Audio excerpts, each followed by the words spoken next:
the warning you were never given. There is a kind of danger that never announces itself. It does not kick in the door. It does not come with a raised voice or a raised fist. It walks in quietly. It shakes your hand and smiles. It sits across the table from you at dinner, listens carefully to everything you say, and uses every word you offer as intelligence. It studies you. It maps the architecture of your soul. And then, when the moment is right and you are least prepared, it moves against you, not with a weapon, but with a whisper. Not with anger, but with a carefully placed lie. Not by knocking you down, but by pulling the ladder out from under you so quietly that you don't even realize you're falling until you've already hit the ground. This is the danger of envy and falsehood. And the Stoics understood it better than almost anyone. The ancient teachers, Marcus Aurelius, Epictetus, Seneca, they lived in a world saturated with these forces. Marcus governed an empire where senators smiled to his face and conspired behind his back. Epictetus survived as a slave, surrounded by masters who held absolute power and used deception as a tool of dominance. Seneca served in Nero's court, advising a man who would eventually order his death. These were not philosophers sitting in comfortable rooms theorizing about human nature. These were men tested in the fire. And what they taught about envy and falsehood was not abstract. It was survival knowledge. It was the hard-won wisdom of men who had watched the wrong relationships destroy the right lives. This video is that knowledge. Every word of it is built for you, for the man who is awake enough to recognize that not everyone in his life wants what he wants, and wise enough to understand that knowing the difference can change everything. If you are new to this channel, welcome to the Stoic Edge. What we build here is not just knowledge. It is armor. It is clarity. It is the kind of mental strength that makes a man unshakable. If this content speaks to something in you, subscribe right now and join the community of men who are done being surprised by the same wolves wearing the same sheep's clothing. The subscribe button is there for a reason. Use it. Now, let us begin with the truth that most men are never told.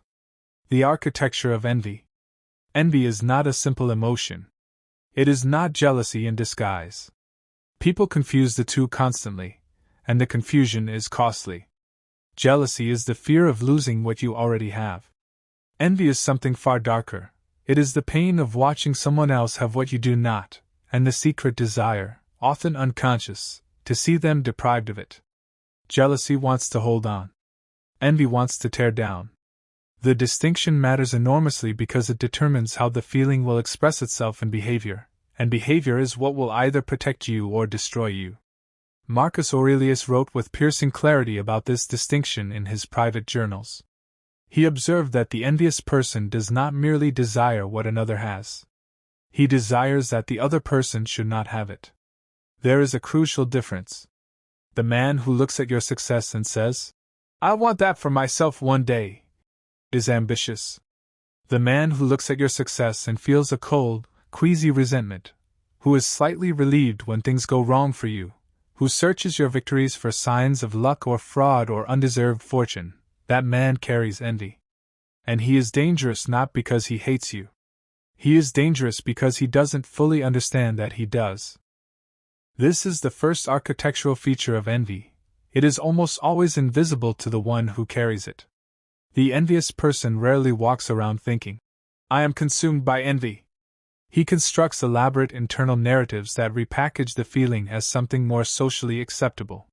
He tells himself he is being realistic about your chances. He tells himself he is just keeping it honest. He tells himself he is simply looking out for you when he quietly points out the flaws in your plan, the holes in your thinking, the risks you haven't considered. He believes his own story. And that makes him more dangerous, not less. Seneca wrote about this in his letters with an almost clinical precision that still feels startlingly modern. He noted that the truly envious person is deeply skilled at disguising the nature of his feeling, first from others, and then from himself. By the time envy has reached its most destructive expression, the person harboring it has usually convinced himself that he is acting from principle, from concern, from loyalty, never from the corroding jealousy that is actually driving him. The faces envy wears. Envy does not walk around with a name tag. It never introduces itself honestly. It wears faces, and some of those faces are genuinely difficult to recognize, especially when you care about the person wearing them. This is why the Stoics were so insistent on sharpening the faculty of perception. Not as an act of paranoia, but as an act of wisdom. You cannot protect yourself from what you cannot see. The first face envy wears is the face of concern. You share exciting news, a promotion, a new opportunity, a relationship that is going well, and instead of the warm response you expected, you receive a careful, measured worry. I just want to make sure you've thought this through. I don't want to see you get hurt. It sounds good, but have you considered what happens if it doesn't work out? On the surface, this sounds like the voice of a caring friend. And sometimes, it genuinely is. The critical skill, the one the Stoics spent entire lifetimes developing, is the ability to distinguish between concern rooted in love and concern rooted in the quiet hope that your plans will fail. How do you tell the difference? You watch the pattern over time. The person whose concern comes from love will temper it with genuine encouragement. They will point out risks and then help you think through how to manage them.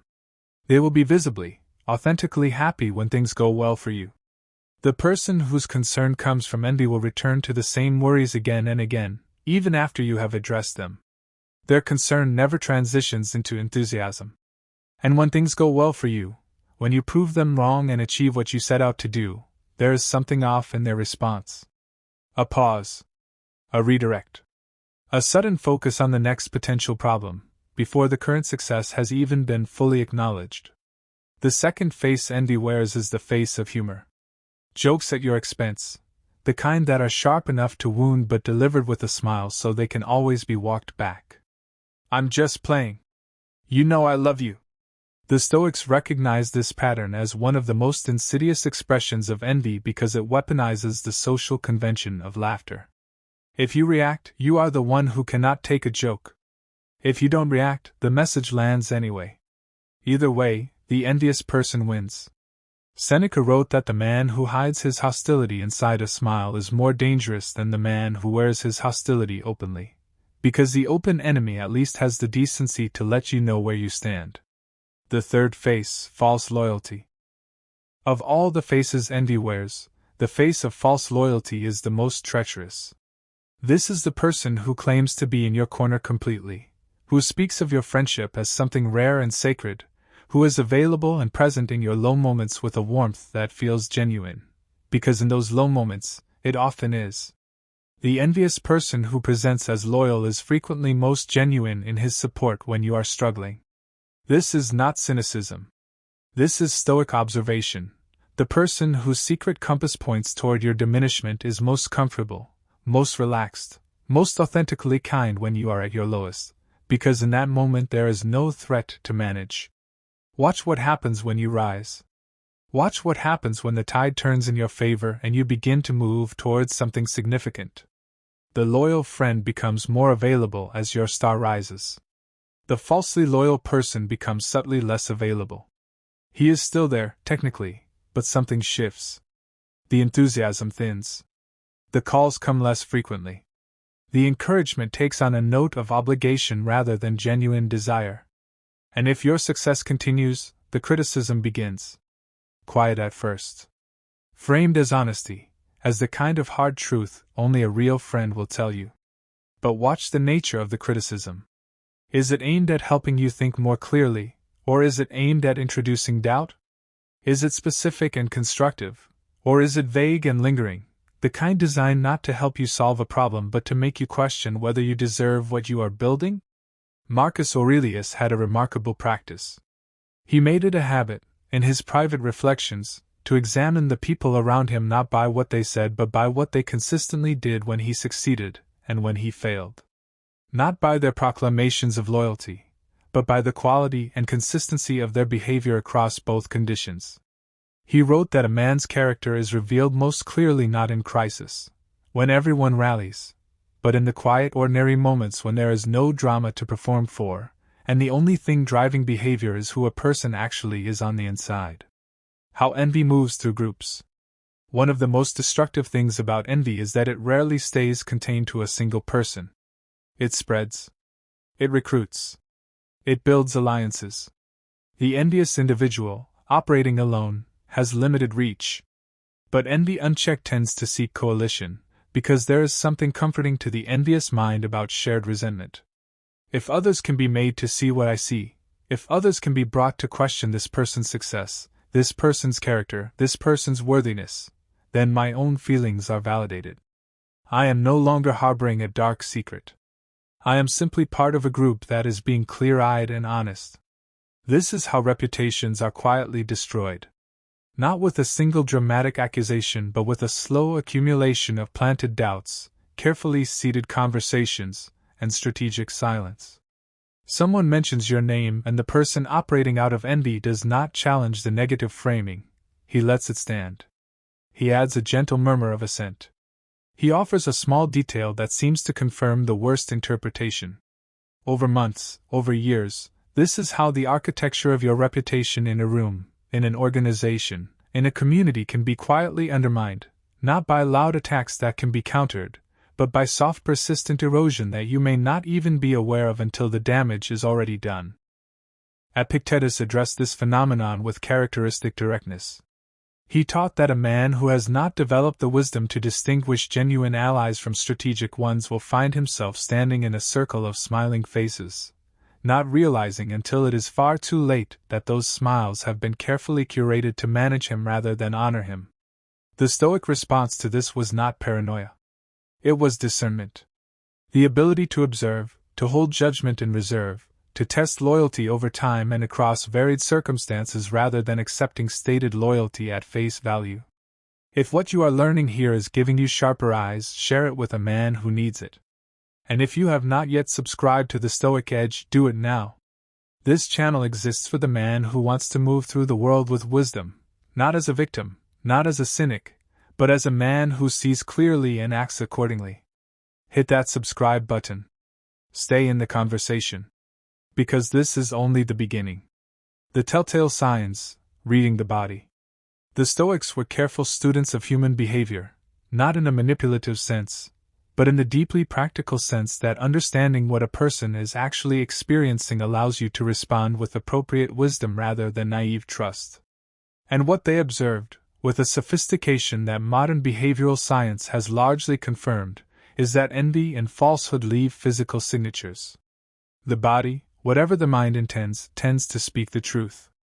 Envy in its quiet form often presents as a very specific kind of stillness when your name comes up in positive contexts. The envious person has trained themselves, often unconsciously, to suppress the facial expression that would reveal their true feeling. But suppression takes energy, and that energy expenditure is visible to the trained eye. It manifests as a slight tightening around the eyes, a jaw that does not fully relax, a smile that arrives slightly late and departs slightly early, a sudden redirection of attention, a look at the phone, a glance toward the door, at precisely the moment when they would be expected to express genuine warmth. Seneca wrote about the quality of a man's eyes as one of the most reliable indicators of his inner state. Eyes, he observed, carry what the mouth has been instructed not to say. The man who speaks praise while feeling resentment cannot fully synchronize the two signals. The words come out smooth because he has rehearsed them. The eyes betray the gap between the performance and the reality. There is also the matter of timing. When you share good news and the envious person responds, listen to how quickly the conversation moves away from your news and back towards something else, ideally something about them. The emotionally generous person, the one who actually celebrates you, will sit with your news for a moment. They will ask follow-up questions. They will want to understand the details not because they are gathering intelligence but because they are genuinely interested in your experience. The person operating from envy moves the topic quickly, not always because they are consciously trying to redirect, but because lingering on your success causes them actual discomfort. The language of the envious. Words carry fingerprints. The Stoics were deeply attentive to language, not in a literary sense, but in the sense that the words a person chooses are windows into the orientation of their inner world. Envy has a vocabulary. Falsehood has a syntax. And when you know what to listen for, the language of those who wish you less than they wish themselves becomes surprisingly readable. The most common linguistic signature of envy is what Seneca called the qualified compliment. This is the compliment that contains, somewhere within it, a small but precisely placed diminishment. You did so well, honestly, I was impressed, I didn't think you had that in you. That came together better than I expected. You're more capable than people give you credit for. These statements are structured as praise, and on the surface they function as praise. But each one contains an embedded assumption that your success was somehow unexpected, or that the default assessment of you is negative, or that others are not giving you credit, which plants the thought that perhaps others are talking about you in unflattering terms. The qualified compliment is the envious person's way of honoring the social obligation to acknowledge your achievement, while simultaneously ensuring that the acknowledgement does not cost them anything internally. They have technically praised you. No one can accuse them of being unsupportive. But the framing of the praise ensures that it does not feel like a full celebration, and if you sit with it afterward, there is often a residue of unease that you cannot quite name, because the words were positive, but something in the delivery subtly undermined you. There is also the habit of what Epictetus called the downward comparison. When the envious person speaks of your success to others, or when they speak of you in front of you, they consistently frame your achievement in relation to its limitations rather than its strengths. He did well, especially considering where he started. It's a good result for someone without his background. Not bad, all things considered. These are not neutral framings. They are structurally designed to reduce the perceived magnitude of what you have achieved, to contextualize your success in ways that make it seem like a lesser version of success than it actually is. And the person deploying these framings is often completely unaware that they are doing it. This is the deepest horror of unexamined envy. It operates as an autonomous engine of diminishment, running continuously beneath the person's conscious intention. Falsehood, the architecture of deception. Envy and falsehood almost always travel together. This is not coincidence. Envy, left unaddressed, naturally generates the conditions that make lying feel necessary. If I resent your success and cannot admit that resentment openly, I must construct an alternative explanation for my behavior, and that explanation almost always involves some degree of distortion. I am not undermining you.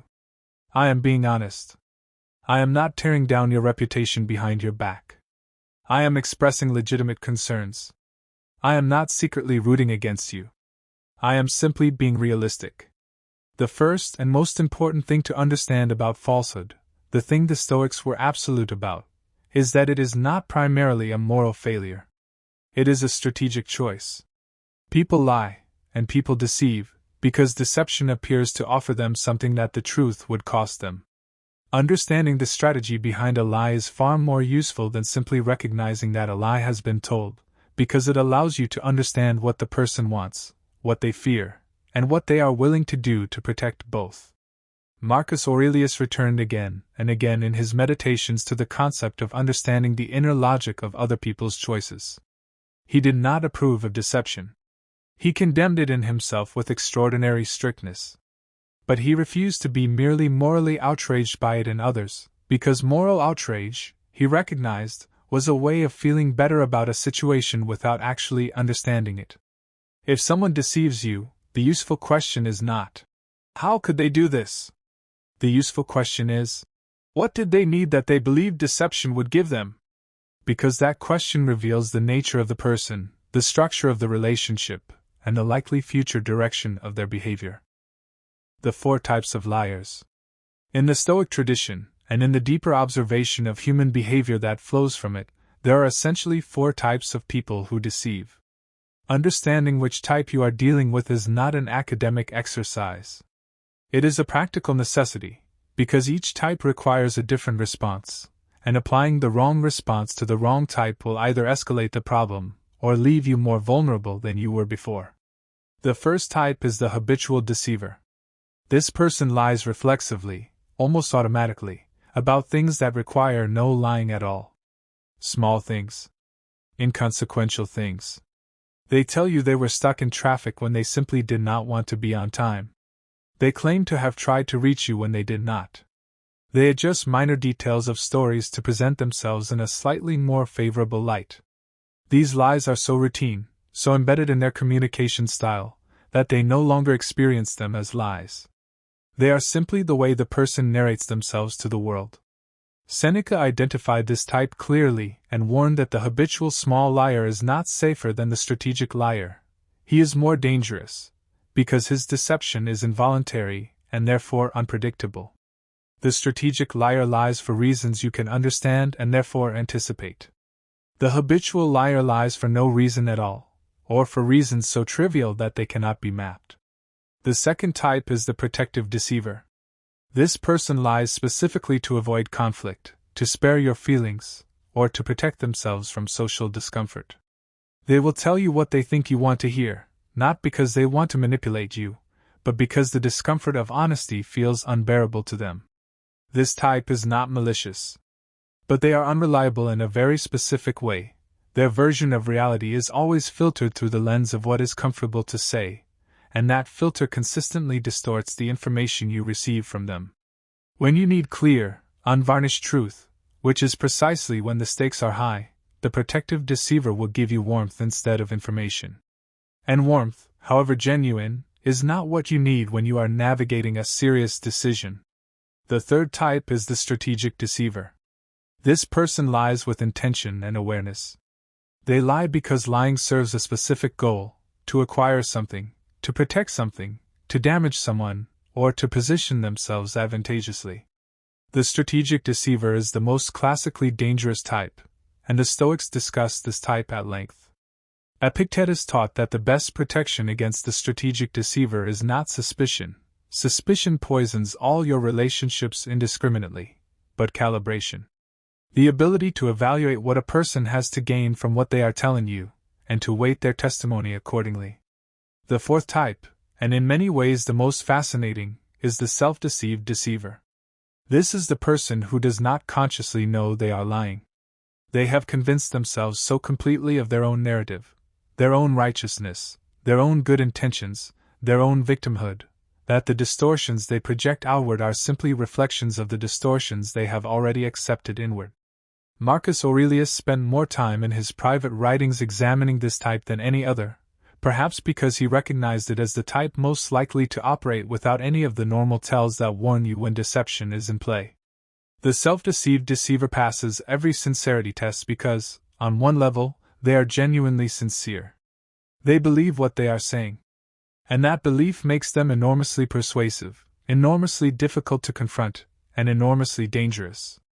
How falsehood operates in close relationships. The most damaging forms of deception are never the dramatic ones, the elaborate schemes, the spectacular betrayals that feature prominently in stories and films. Those are vivid, but they are also relatively easy to recognize and respond to, because they are large enough to see. The truly corrosive deceptions are small and slow. They accumulate over time. They reshape the texture of a relationship so gradually that you often cannot identify the exact moment when trust was hollowed out and replaced with something that merely resembled it from the outside. Seneca wrote extensively about this phenomenon, which he called the steady corruption of relationship. He described it as a process by which two people who began in genuine connection gradually slide into a dynamic where one person, or both, has learned to say what is expected rather than what is true, and where the distance between the stated reality and the actual reality has grown so large that genuine communication has become functionally impossible. The relationship continues. The language of the relationship continues. But the substance, the actual exchange of truth between two human beings, has been replaced by performance. In this context, the Stoic guidance is both practical and difficult. Practical, because it gives you a clear way to identify when you are in a relationship that has undergone this corruption. Difficult, because acting on that identification requires the kind of honesty and courage that is genuinely uncomfortable. Marcus Aurelius wrote that the man who discovers he is living inside a performance, that the relationship he thought he had is built on the currency of convenience rather than truth, faces a choice. He can continue the performance, adding his own dishonesty to the other person's, and keep the peace at the cost of his integrity. Or he can name what he sees, accept the disruption that naming it will cause, and find out whether the relationship can survive contact with reality. Most relationships, he observed, will not survive that contact. Not because the truth is fatal, but because the performance has become so load-bearing, so central to how both people function together, that removing it destabilizes everything. And the Stoic position is that this is not a tragedy. It is a clarity. Better to know what a relationship is actually built on than to live inside a comfortable illusion that will eventually collapse on its own, at a moment, and under circumstances that you did not choose. The Stoic test for genuine connection. Given the reality of envy and falsehood, one of the most important questions a man can ask is this: how do I know who is real? How do I distinguish genuine loyalty from strategic performance? How do I identify the people who are actually in my corner from the people who are managing me, using me, or merely tolerating me while I serve a purpose? The Stoics had a framework for this, and it is one of the most useful things they ever produced. It is called, in various translations, the test of adversity, though that translation does not fully capture what the Stoics intended. What Epictetus actually taught was not simply that hard times reveal character, though they do. What he taught was that a person's character is most visible not in moments of peak stress. Those moments tend to narrow everyone's behavior down to survival. But in the quiet, low-stakes moments when there is nothing to be gained or lost, and behavior is therefore purely a function of who someone actually is. The people who are genuinely for you will show up in those moments. They will remember the thing you mentioned offhandedly 3 months ago. They will check in when there is no occasion requiring them to check in. They will speak well of you when you are not in the room, and you will hear about it eventually, because the world is smaller than it appears and genuine praise, unlike calculated praise, has a way of traveling back to you. They will tell you the truth in situations where the easier choice would be to tell you what you want to hear, and they will do it with a kind of warmth that makes clear they are telling you because they respect you, not because they want to correct you. And when things go wrong for you, when you stumble, when a plan fails, when you face a genuine setback, watch who leans in and who drifts back. Watch who asks specific questions that show they are actually tracking your situation. Watch who offers concrete help as opposed to the verbal equivalent of thoughts and prayers. The man who leans in when you are down, who is not more comfortable with your failure than with your success, who either inflates your setback nor dismisses it, that man, whatever his other flaws, is carrying something genuine for you. This test is not foolproof. Human beings are complicated, and even genuine loyalty can be expressed in ways that look, on the surface, like something less. But it is a far more reliable instrument than listening to what people say about themselves. Words are the cheapest currency available to a human being.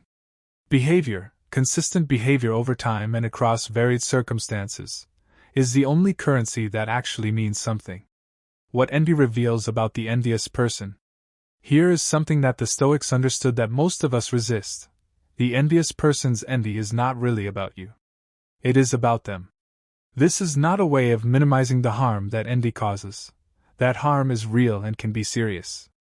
It is a way of understanding the phenomenon accurately, and accurate understanding is the foundation of effective response.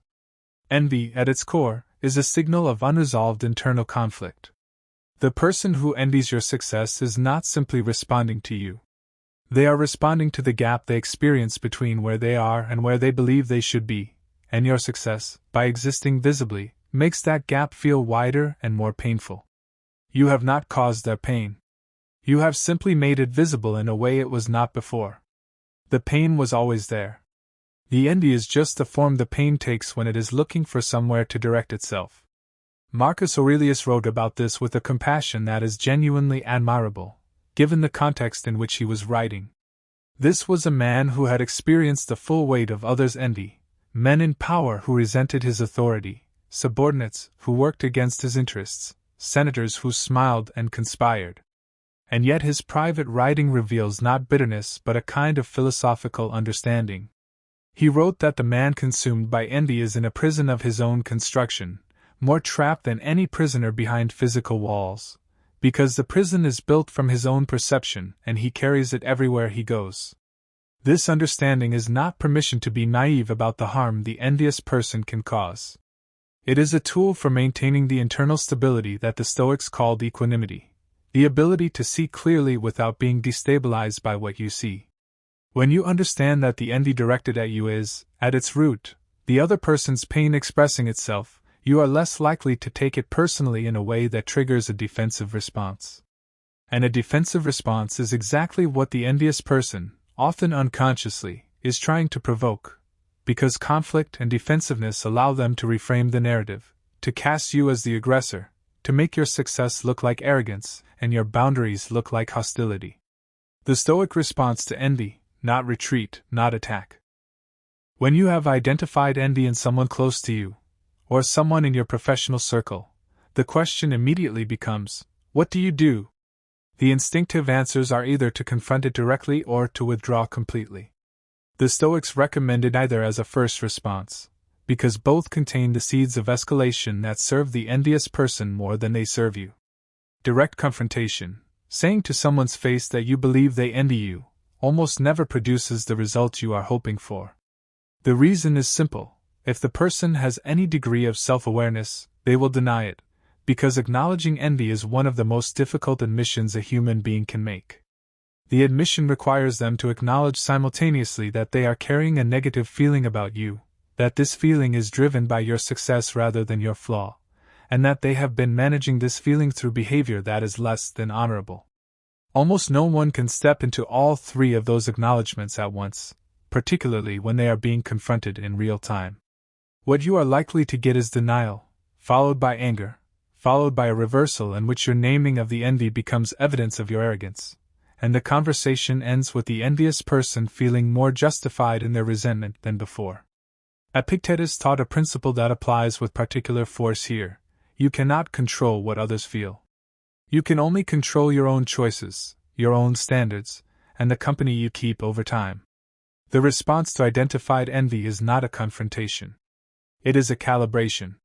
You adjust what you share with this person. You reduce the surface area of your life that is available to their management.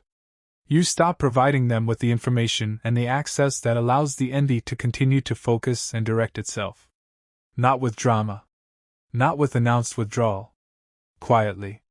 Methodically. In exactly the way that the Stoics managed every form of threat to their internal peace, by removing the conditions that sustain it, without making a performance of the removal. At the same time, Seneca cautioned strongly against the impulse to cut off completely, especially quickly. Abrupt withdrawal, he observed, creates enemies far more reliably than gradual disengagement creates clarity. The person who wakes up one day and discovers that you have gone cold without explanation will almost always interpret that coldness through the lens of their own grievance, and a person who feels wronged, even if the grievance is rooted in their own envy, is a person who will seek redress. The Stoic approach is unhurried. It takes the long view. It reduces intimacy at a pace that does not produce a reactional wound, while simultaneously building and investing in the relationships that are actually nourishing you. How to protect your vision from their poison. One of the most underappreciated ways that envy damages its target is not through the obvious mechanisms: the sabotage, the reputation damage, the false loyalty. It is through the pollution of the target's own perception. When you are surrounded by people who consistently express doubt about your capabilities, who consistently frame your ambitions as overreach, who consistently respond to your excitement with caution and your confidence with concern, something happens to your inner compass. You begin, sometimes without even noticing, to hear their voice inside your own head. Their doubt migrates into your self-assessment. Their framing of your limitations becomes part of how you frame yourself. You start pulling your punches slightly, not because you have genuinely concluded that a smaller target is more appropriate, but because the accumulated weight of other people's disbelief has quietly eroded the certainty that your original ambition was built on. This is perhaps the most insidious damage envy causes, not to your circumstances but to your self-concept. And it is damage that is especially difficult to address because it does not announce itself. It simply quietly reshapes the edges of what you believe is possible for you. Marcus Aurelius was exceptionally alert to this danger. He wrote with urgency about the need to protect the integrity of your own mind from the accumulated pressure of other people's opinions. Not by dismissing feedback entirely, wisdom requires the ability to receive real information about your real limitations, but by developing the discernment to know whose input is shaping your self-perception and whether the input is coming from a place of genuine investment in your growth or from a place of need for your diminishment. He described this practice as building an inner citadel. The image is one of the most powerful in all of Stoic philosophy. Inside the citadel, your values are clear. Your sense of your own worth is grounded not in others' approval but in your own adherence to your principles and the genuine quality of your effort. The citadel does not make you arrogant, it makes you stable. And stability is what allows you to take in external information without being destabilized by it, to hear criticism without being shattered by it, and to recognize the difference between the input that serves your growth and the input that serves someone else's need for your stagnation. Protecting your plans from envious eyes. There is a principle in Stoic practice that has particular relevance here, and it is a principle that is often misunderstood as cynicism when it is actually wisdom. The principle is this: not everything needs to be said. Not every plan needs to be shared. Not every dream needs to be broadcast to an audience whose response you cannot fully predict. The Stoics were emphatic on the point that silence is not deception, it is strategy. And using it well is one of the most important skills a man can develop. Seneca wrote with unusual forcefulness about the practice of what he called the silent cultivation of purpose. He described men who announced their intentions loudly and publicly, and how consistently this announcement invited exactly the forces that were most likely to undermine those intentions. Not because the world is uniformly hostile to your plans, but because the specific people in your world who carry envy toward you will, upon hearing your plans, immediately begin the unconscious process of identifying and amplifying every possible pathway to failure. They will do this while believing themselves to be helpful. They will do it with words of encouragement that contain, somewhere within them, a carefully planted seed of doubt. And they will do it consistently, over time, until the soil of your confidence has been so thoroughly seeded with uncertainty that even your own determination begins to struggle against it. The solution is not to lie about your plans. The solution is to protect them. To share them only with the people who have demonstrated, over time and through behavior, that their interest in your success is genuine and unconditional. The people who celebrate your wins without qualification. The people who engage with your vision from a place of enthusiasm rather than management. The people who, when you describe what you are building, add to it rather than subtract from it. This selective sharing is not manipulation. It is discernment. It is the application of one of the Stoic virtues, practical wisdom, what the Greeks called phronesis, to the management of your inner circle. You are not hiding yourself. You are choosing your audience. And choosing your audience is not a small thing. It is one of the most consequential decisions a man can make about the shape of his life. The man who was surrounded by liars. History offers us no shortage of examples of what happens when a man in a position of significance fails to develop the discernment that the Stoics considered essential. The pattern is remarkably consistent across centuries and cultures. A man rises. He builds something of value. His rise attracts people whose motives are not what they appear. He, having genuine values himself, projects those values onto the people around him and assumes that their stated loyalty reflects their actual loyalty.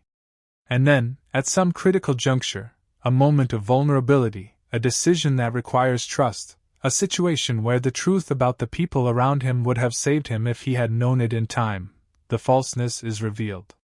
Sometimes in a betrayal so stark it cannot be denied. Sometimes in a gradual erosion that only becomes visible in retrospect, when you can trace the exact path by which the people who said they were for you were actually working against you. This is not a story about weakness. The men this has happened to have often been extraordinarily capable, brilliant, tough, resilient in ways that most people are not. The vulnerability was not intellectual or physical. It was relational. They had not developed the specific skill of reading human nature with the same precision they brought to other domains of their lives. And the Stoics, who spent a great deal of time studying exactly this phenomenon, concluded that the failure was almost always the same, the failure to distinguish between the image of loyalty and the substance of it. Marcus Aurelius watched this dynamic play out at the highest levels of Roman political life. He saw emperors and generals brought down not by enemy armies but by trusted advisors whose counsel was compromised by personal ambition or secret alliance. He saw men of genuine talent and genuine virtue destroyed not by their failures but by the strategic deceptions of people who had positioned themselves close enough to influence and shape the decisions that determined those men's fates. And he wrote about it not with bitterness or theatrical outrage, but with the cool, careful attention of someone determined to understand the mechanism clearly enough to avoid it. The role of flattery. If envy is the dark side of the coin, flattery is the bright side, and they are part of the same coin. The person who is managed by envy to diminish you from within the relationship will often use flattery as the mechanism of access. The excessive praise, the extravagant endorsement, the declarations of your extraordinary uniqueness, these are not always the expressions of genuine admiration. They are frequently the currency of a transaction in which what is being purchased is proximity, influence, and the particular kind of access that comes from being someone the target trusts and values. Seneca devoted considerable attention to the problem of flattery in his letters and essays, and his analysis is still among the sharpest ever written on the subject. He observed that the flatterer is, in a technical sense, more dangerous than the open enemy, precisely because the open enemy declares his opposition and therefore allows you to take appropriate countermeasures. The flatterer, by contrast, slips inside the perimeter of your trust by presenting himself as its most ardent champion. By the time you recognize the nature of what is happening, he is already positioned close enough to do serious damage. The Stoic test for distinguishing genuine admiration from strategic flattery is elegant and demanding. Genuine admiration, Seneca wrote, is specific. The person who genuinely respects and values you will articulate exactly what they respect and why. They will engage with the substance of your work, or your character, not just its surface brightness. Their praise will contain the texture of actual attention, the kind of specific detail that is only available to someone who has actually paid close and genuine attention to who you are and what you do. Strategic flattery, by contrast, is general. It deals in superlatives without specifics. It tells you that you are extraordinary, remarkable, the best they have ever encountered in this domain. But when you press for the substance of what makes you extraordinary, the answer is vague, circling back to the general superlative rather than landing on the specific quality. This is not a reliable test in isolation, because some people are simply less articulate in their appreciation. But combined with the other signals the Stoics identified, the pattern of behavior over time, the quality of presence in both your highs and lows, the consistency between what is said in front of you and what you learn has been said behind your back, it becomes a reasonably reliable instrument of discernment. Falsehood in professional life. The workplace, the business relationship, the professional partnership, these are the arenas where falsehood tends to be most sophisticated and most costly. This is not because professional environments attract worse people than personal ones. It is because professional environments create the precise conditions under which deception tends to thrive: high stakes, asymmetric information, competitive pressures, and the constant performance of roles that are partially or wholly disconnected from genuine personality. In a professional context, the forms of falsehood that Stoic wisdom identifies as most dangerous are not the spectacular ones, the embezzlement, the plagiarism, the outright betrayal, because those are usually identified and addressed by existing institutional structures. The dangerous forms are subtler. The colleague who expresses strong support for your project in your presence, and expresses reservations about it to the decision-makers who are not in the room. The partner who agrees with your assessment in private, and presents a different view when there is an audience. The mentor whose guidance consistently, over time, steers you in directions that serve his interests rather than yours, not through obvious misdirection but through the careful emphasis of certain facts over others and the quiet minimization of information that would complicate the narrative he is presenting. Epictetus taught his students to evaluate professional relationships with a clear and unsentimental calculus. He asked a set of simple questions. Does this person's advice consistently lead you toward outcomes that benefit them even when you are the one taking the risk? When this person describes situations to others, is your role in those situations presented accurately and fairly? When credit is distributed for shared achievements, does the distribution reflect the actual contribution, or does it reflect the influence and narrative control of the people involved in distributing it? These are not comfortable questions. Asking them requires a willingness to see what you might prefer not to see, and to act on what you find even when acting is difficult and disrupting. But the Stoics were absolutely clear that this discomfort is a small price to pay for the clarity it produces, and that the cost of not asking these questions, of continuing to operate inside a professional relationship whose actual structure has been hidden from you by strategic deception, is always far higher than the discomfort of seeing clearly. The Stoic approach to betrayal. Every man who has lived long enough has been betrayed. Not in the theatrical sense necessarily, not always with the dramatic reversal that makes for compelling narrative, but in the quiet, ordinary sense of discovering that someone he trusted was not operating in good faith.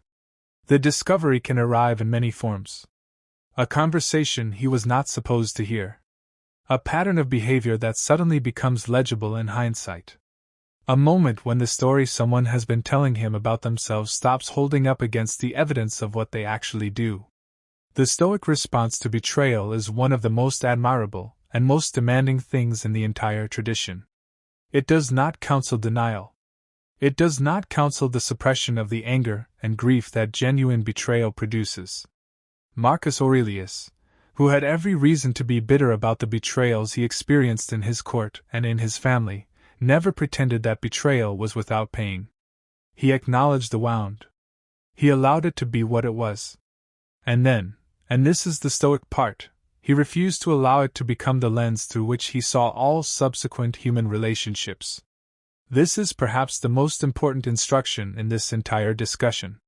The danger of betrayal is not only the immediate damage it causes. It is the long-term damage it causes to your willingness and capacity to engage authentically with other human beings. The man who has been badly betrayed by an envious false friend often makes one of two mistakes.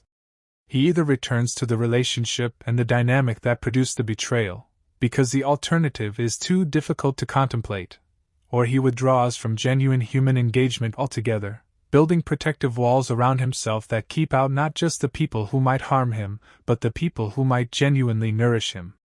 Seneca addressed this directly and powerfully. He wrote that the man who, after betrayal, closes himself off completely from the possibility of genuine relationship has given the person who betrayed him a victory far larger than the original betrayal. He has allowed a single corrupted relationship to corrupt his entire relationship with human connection. The Stoic way is either of these responses. It is a third path, the path of discernment, of sustained attention, of continuing to engage with genuine openness while developing the wisdom to distinguish, more reliably than before, the people who deserve that openness from the people who will exploit it. This is what this channel is built to help you develop. Not cynicism. Not withdrawal. Wisdom. The kind of wisdom that allows you to move through the world with your eyes fully open without becoming closed to the genuine warmth and genuine loyalty that are absolutely available to you if you have the skill to recognize them when they arrive. If you have not yet subscribed to the Stoic Edge, this is your moment. Every video on this channel is built to sharpen that faculty, the faculty of clear, grounded, practically wise perception of human nature. Subscribe now. Do not let another week pass without this in your life. What the Stoics say about cutting people off. Given everything we have examined, the architecture of envy, the mechanics of falsehood, the way deception operates in close relationships and professional contexts, there comes, inevitably, a question about action. At what point does Stoic wisdom authorize the removal of a person from your life? And what does that removal look like when it is done rightly? The Stoics were not sentimentalists. They did not counsel men to maintain every relationship regardless of its actual quality on the grounds that loyalty is absolute and termination is failure. Marcus Aurelius, in his private writings, was remarkably clear about the principle. The man who has demonstrated by consistent action that he operates from a place of envy, deception, or fundamental ill will is not a relationship to be maintained. He is a condition to be changed. And changing the condition requires, at minimum, changing the degree of access and influence that person has in your life. The Stoic guidance on this, however, comes with important nuance. The first principle is that removal should be based on behavior, not on feeling. Your feeling of hurt, your feeling of distrust, your feeling of anger, these are real and valid, but they are not, by themselves, reliable guides to the right course of action. Feelings can be produced by misunderstanding, by miscommunication, by your own projection as much as by the other person's actual intention. The right basis for removing someone from your inner circle is not that they made you feel bad. It is that their consistent behavior, observed over time, reveals a character or an orientation that is incompatible with your well-being and your growth. The second principle is that removal should be proportionate to the actual harm and risk involved. The person who occasionally flatters insincerely does not warrant the same response as the person who has systematically undermined your reputation or betrayed your confidence. The Stoic tradition distinguishes clearly between the people who are simply flawed, as we all are, and the people who represent a genuine and continuing threat. Flawed people, people who sometimes fail the standard of complete honesty or complete generosity, are worth the patience of continued engagement. People who are consistently and structurally working against your interests, whose orientation is fundamentally and unchangeably one of management or exploitation, those people are worth the discomfort of genuine removal. And the third principle, which Seneca made the centerpiece of his thinking on this subject, is that all of this should be done without hatred. Not because the person who has betrayed you or envied you or deceived you deserves your warmth. They may not. But because hatred, Seneca argued with characteristic precision, is a form of continued attachment to the very person you are trying to free yourself from. Hatred keeps you focused on them. It draws your energy toward the wound rather than toward the healing and the building that your life is actually demanding of you. The Stoic removes a person from his inner life not with a burning declaration of contempt but with the quiet, settled clarity of a man who has seen what he has seen, understood what it means, and decided, calmly, without drama, without the need for anyone's validation, to move on. Building your inner circle rightly. Everything we have discussed so far has been in the mode of recognition and protection, identifying what to watch for, how to read behavior, how to respond to what you find. But the deeper goal, the goal that all of this Stoic guidance ultimately serves, is not defensive. It is constructive. The purpose of developing the ability to recognize envy and falsehood is not to build a fortress of isolation. It is to build a circle of genuine connection, small, perhaps, but absolutely solid. Men and women who are actually for you. Whose investment in your success is real and unconditional. Who will tell you the truth when the truth is difficult. Who will celebrate your victories without reservation and support your recovery from failures without making you smaller in the process. Seneca wrote that the man who has one or two such people in his life is wealthy in the only way that actually matters. He did not mean this sentimentally. He meant it practically. The support of even a single person of genuine character and genuine goodwill can do more for a man's trajectory than the combined approval of dozens of strategic allies, because the genuine ally gives you something that no strategic ally can replicate: the confidence of being actually known and actually supported, rather than being the beneficiary of someone else's calculation. How do you build this kind of circle? The Stoics would say, by being this kind of person yourself. By being the man who tells the truth even when a comfortable lie would serve everyone better in the short term. By being the man who celebrates other people's success without reservation, who supports their vision without making it about your own positioning, who shows up in their low moments not because there is anything to be gained from it but because genuine human loyalty demands it. By being, in other words, the kind of person whose company you are seeking for yourself. This is not a passive process. It requires active attention. It requires the willingness to evaluate your relationships honestly and periodically, to ask, without flinching, whether the people you are investing your time and your trust and your emotional energy in are actually investing theirs in you in return.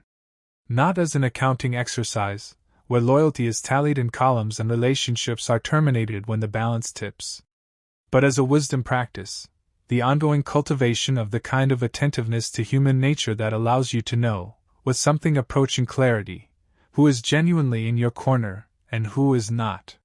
The Stoic and his own envy. No honest examination of envy from a Stoic perspective can avoid the most uncomfortable question of all: what do you do when you discover the envy is your own?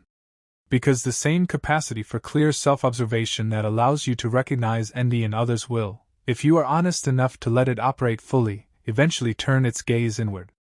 And what it will find there, in all of us, without exception, is that envy is not exclusively something that happens to us. It is something that we are also capable of experiencing, generating, and, if we are not careful, acting on. Marcus Aurelius confronted his own envy with a directness that is still astonishing to read. In the private pages of his Meditations, the most powerful man in the known world, a man who by any external measure had everything anyone could want, wrote honestly about the moments when he recognized in himself the shadow of resentment toward people who were, in some domain, freer or more capable, or more at ease than he was. He did not excuse it. He did not rationalize it. He named it, examined its source, and returned to the principle that had guided his entire life: the only thing worth competing with is your own yesterday. This principle is perhaps the most powerful antidote to envy ever articulated, in any tradition. When your measuring stick is your own past performance rather than someone else's current achievement, the emotional engine of envy loses its fuel. You are no longer in competition with the person across the room. You are in competition with the version of yourself from last year, last month, last week. And that competition is, in the truest sense, the only one that is entirely within your control and entirely in service of your actual growth. Epictetus taught the same principle from a different angle.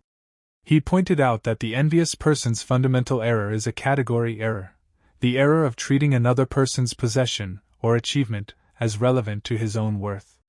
The Stoic sees clearly that another person's success subtracts nothing from his own capacity, opportunity, or value. The world is not a zero-sum game in the domain of character. The man next to you becoming wealthy does not make you poorer. The man next to you becoming respected does not diminish the respect that you have earned. If you feel it does, the feeling is a signal not that he has taken something from you, but that there is something unexamined in your own relationship to worth and achievement that is worth looking at closely. The practice, daily disciplines for clear perception. The Stoics were not armchair philosophers. Everything they taught was meant to be practiced, applied in the actual texture of a man's daily life, not preserved as abstract knowledge that feels profound in theory and is forgotten in practice. What specific disciplines did they recommend for developing the kind of clear perception we have been discussing? The first discipline is the evening review. Marcus Aurelius practiced this consistently throughout his adult life. At the end of each day, he would sit quietly and review the day's interactions, not in the spirit of self-punishment or performance review, but in the spirit of a man genuinely trying to understand what the day had shown him. Who had he spoken with? What had they said? How had they behaved? Were there moments where the gap between stated feeling and visible behavior had been noticeable? Were there interactions that left him with a residual sense of something off that he had not had time to examine in the moment? This evening review is not a paranoia exercise. It is a clarity exercise. It trains the capacity for observation that, over time, produces the kind of reliable human nature reading that most men only develop late in life, after they have paid the full price of its absence. By making observation and reflection a daily habit, you compress the timeline. You become, over years of consistent practice, the kind of man who reads situations and people with an accuracy that others find almost uncanny, but which is simply the product of sustained, disciplined attention applied over time. The second discipline is the practice of silence before response. Epictetus was emphatic about this. He taught that the instinct to respond immediately, to praise immediately, to share immediately, to emote immediately, is almost always a liability. Not because expression is wrong, but because immediate expression bypasses the brief interval of observation that contains the most valuable information. When you receive news, your own or someone else's, the first instinct you have about it, unfiltered by social calculation, is usually the truest window into your actual orientation. And when you observe someone else receiving news, their first unguarded expression before the social training kicks in is often the most honest signal of their actual feeling. By practicing silence before response, you preserve the space in which those first, unfiltered signals can be observed, in yourself and in others. You give yourself the moment that the instinct to perform tends to eliminate. And in that moment, if you have trained your attention appropriately, a great deal of very useful truth tends to reveal itself. The third discipline is the deliberate exposure of your plans to time before sharing them with people. This is a practical extension of what Seneca wrote about the silent cultivation of purpose. Before you share a significant plan, a significant dream, a significant intention, wait. Not indefinitely, but long enough for the plan to become stable and grounded in your own mind, so that when you do share it, you are not sharing a fragile aspiration that will be damaged by any wind of doubt, but a settled intention that has already taken root deeply enough to withstand external pressure. This also gives you time to observe the people you are considering sharing with, without the pressure of an imminent disclosure. You can watch them. You can test their responses to smaller things. You can develop a more calibrated sense of whether their orientation toward you and your life is the one that deserves access to your most important plans. Silence as your most powerful weapon. We have touched on this theme throughout this discussion, but it deserves its own full examination, because the Stoics regarded silence not merely as a defensive practice but as an active power. The man who has mastered silence, who has developed the capacity to withhold expression, to observe without revealing the scope of his observation, to move through the world without broadcasting his intentions and his assessments, operates with a strategic advantage that the people around him usually underestimate, precisely because the nature of that advantage is not visible. Seneca wrote about silence as one of the supreme expressions of Stoic discipline. It requires, he noted, the same internal strength as courage, perhaps more, because courage in the classic sense involves an active expression of will against an external threat, while silence involves the restraint of expression, which runs against one of the deepest human impulses, the impulse to be known, to be understood, to have our experience acknowledged by the people around us. The man who can restrain this impulse, who can sit with a perception, a discovery, a feeling, a plan, without immediately needing to externalize it, possesses something that the envious person, the false ally, the strategic flatterer cannot easily work against. They are accustomed to operating on information. They are skilled at reading and managing and shaping the information that flows freely from the people around them. When you stop being a free source of information, when you become selectively opaque in the way that the Stoics recommended, you deprive them of the raw material their management strategies depend on. And without that material, they have nothing to work with. This is not manipulation. It is self-protection. There is a meaningful difference between deceiving others about who you are and simply choosing what to reveal and to whom and when. The first violates Stoic ethics. The second embodies them. The Stoic ideal was not transparency in all directions at all times. It was integrity, meaning wholeness, coherence between inner and outer, between what you say you value and what you actually do, combined with the wisdom to know that not every person in your life has earned the privilege of your full disclosure. When someone tries to destabilize you, because we are discussing people who are dangerous, because we are talking about those who carry envy and falsehood as their primary mode of operating in relationship, we need to discuss directly what happens when such a person recognizes that they are losing their influence over you. Because they will recognize it. And when they do, there is a predictable pattern of escalation that the Stoics described with considerable precision. The first stage is intensification. When the envious or deceptive person senses that their usual tools of influence, the false loyalty, the qualified praise, the subtle doubt installation, are no longer landing with the same effect, they typically intensify those same tools before shifting to different ones. The praise gets more extravagant. The expressions of loyalty become more dramatic. The concern becomes more urgent. This intensification is sometimes mistaken for genuine feeling. He must really care if he is this invested. But it is actually a signal. It is the response of someone who has lost traction and is pressing harder on the same pedals. The second stage is the testing of alternative leverage. If intensification does not restore the previous dynamic, the person typically begins experimenting with different forms of influence. Appeals to obligation. After everything I've done for you. Appeals to shared history. We've been through too much to let things become like this.